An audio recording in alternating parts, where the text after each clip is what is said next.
Hitler Sud Radio. C'est avec Arthur Vernon que nous évoquons les fantaisies sexuelles. Et c'est avec vous, bien sûr, au 0826 300 300. Et on commence avec Stéphanie qui est avec nous. Bonjour Stéphanie. Bonjour Brigitte, bonjour Arthur. Vous me permettez de vous appeler Arthur ? Oui, bien sûr. Bonjour Stéphanie. Bonjour. Oui. Bonne année en premier. Oui, avec beaucoup de fantaisies sexuelles, donc, hein, Stéphanie. C'est ça nos vœux de cette journée. Oui, en tout cas, vous donnez très envie d'aller vous voir et voir vos sweeties, c'est ça ? Exactement.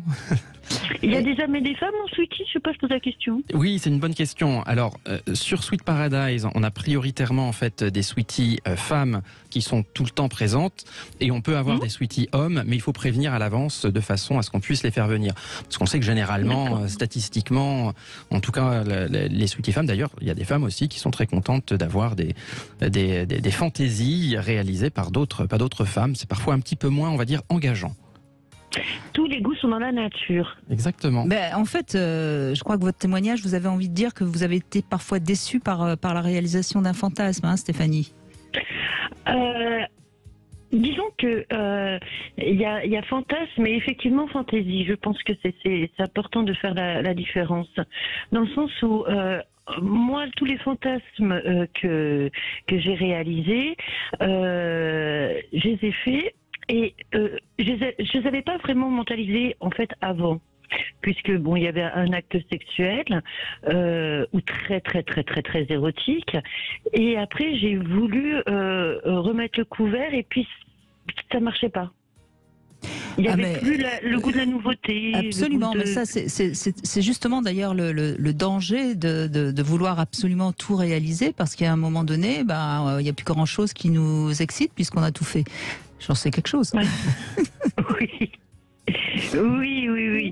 Mais c'est pas mal, parce qu'après on revient à des choses beaucoup plus tendres, beaucoup plus simples, et finalement c'est très bien aussi.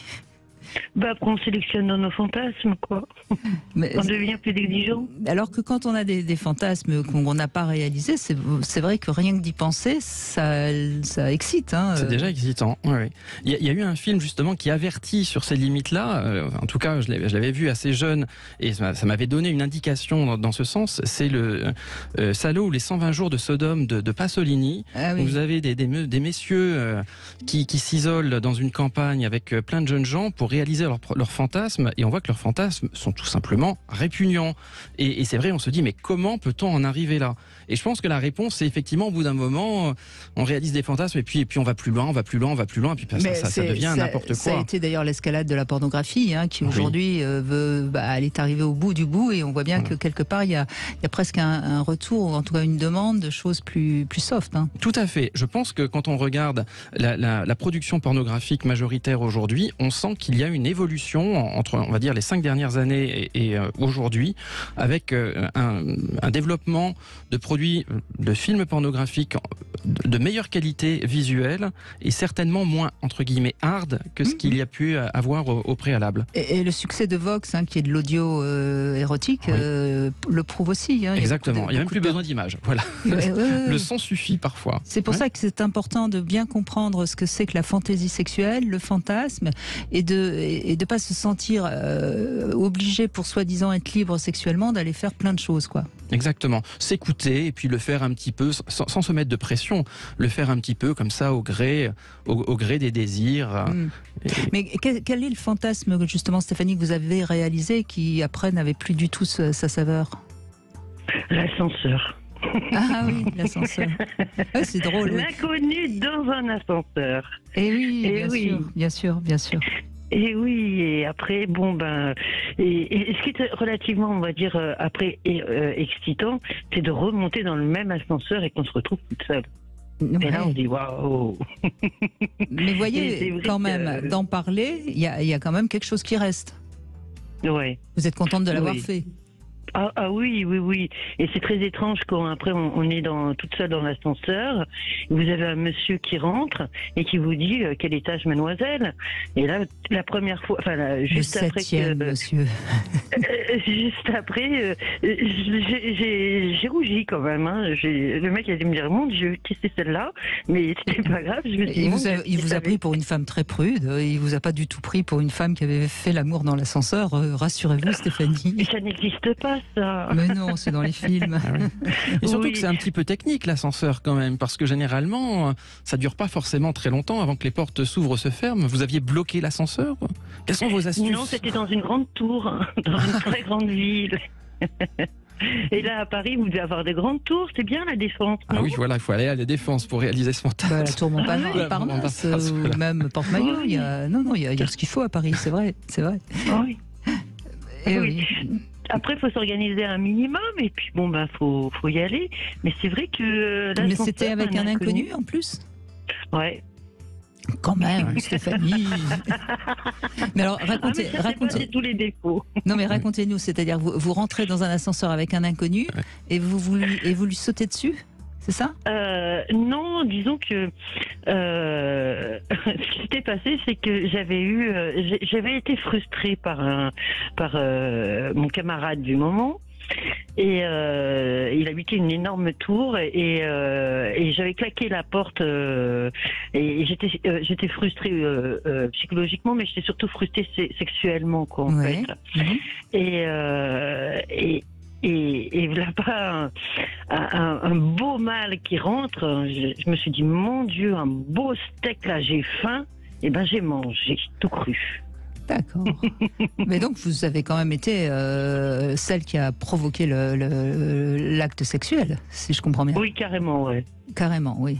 Ah oui. Ah non, mais le mec, il a dû halluciner après. Je suis sûre qu'il a dû raconter ça à ses copains. Je suis sûre que ses copains lui ont dit non, c'est pas vrai. En général, les hommes sont assez vite partants quand même. Hein. Oui. Mais j'ai pas vraiment dû insister des masses non plus. Non, j'imagine bien.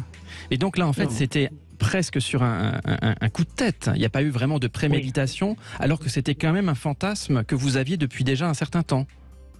Oui, j'ai dit pourquoi pas, voilà, machin. Bon, j'avais mon camarade qui était dans le grand ascenseur.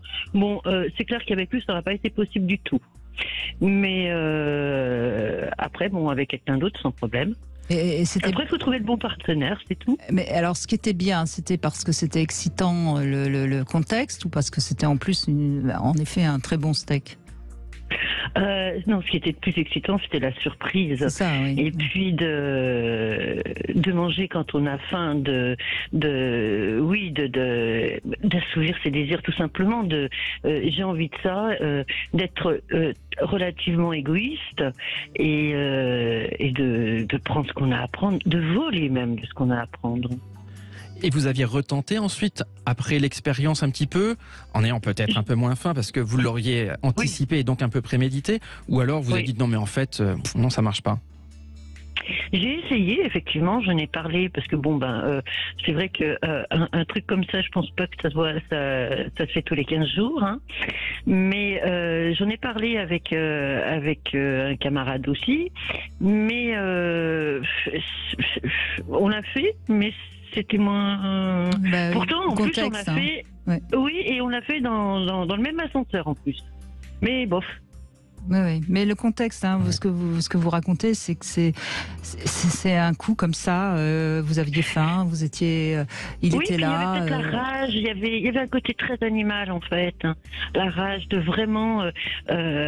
C'était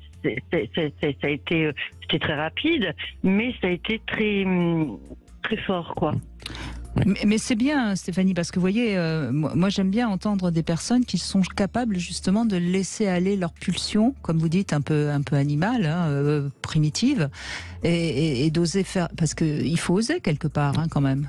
Alors, il vaut mieux éviter si on est dans le sens inverse, malheureusement. Mais les hommes aujourd'hui... Je pense qu'un homme ne devrait pas sauter sur une femme dans un ascenseur, disons-le juste pour les auditeurs au cas où qui seraient inspirés par cette très très belle histoire. Je pense que c'est un petit privilège des demoiselles de pouvoir le faire. Et sinon, vous avez eu parfaitement raison de pouvoir le réaliser. Et je pense que là, vous avez vécu un petit moment de vie un peu magique et privilégié, ces petits moments de vie magique et privilégiés, c'est très difficile de vouloir les reproduire. Je pense qu'il faut se dire derrière, c'est génial, j'ai vécu ça, vous le gardez pour vous, et puis ensuite vous passez un petit peu à autre chose. Vous pouvez imaginer et être toujours à l'affût éventuellement et ouverte par rapport à d'autres circonstances de la vie. Mais vouloir reproduire ce petit moment de magie, il faut le garder pour soi. C'est déjà et là, super. vous avez raison, Arthur Vernon, ça marche quand c'est comme ça soudain.